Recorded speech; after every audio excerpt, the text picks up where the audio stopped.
اكيد عندك الحق، مباراة صعبة.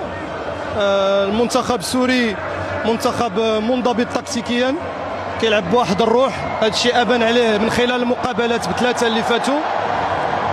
وكنظن على انه كان واحد المنافس قوي بالنسبة لنا اليوم.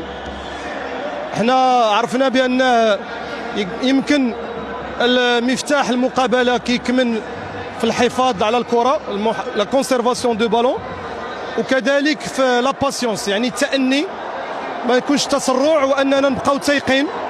كنظن على انه الشيء اللي حسناه في الشوط الثاني، وبان بان الفريق غادي وكيقرب للهدف. الحمد لله على هذا الانتصار اللي كان انتصار ثمين بالنسبه لنا. الحمد لله فريقنا غادي وكيتطور، غادي وكيتحسن وسط هاد لا كومبيتيسيون، وهذا شيء مهم بزاف. الفريق اللي كيطمح باش انه يكون كل مقابله افضل من المقابله الاخرى. كنشكر الرجال على النفس ديالهم، على الروح ديالهم.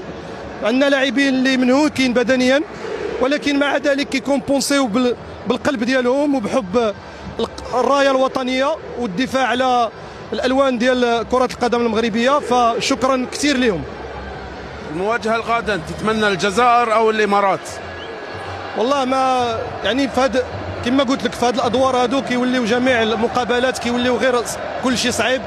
اي ما حدنا كنزيدوا في دور موالي وحنا كتزيد الصعوبات اكثر.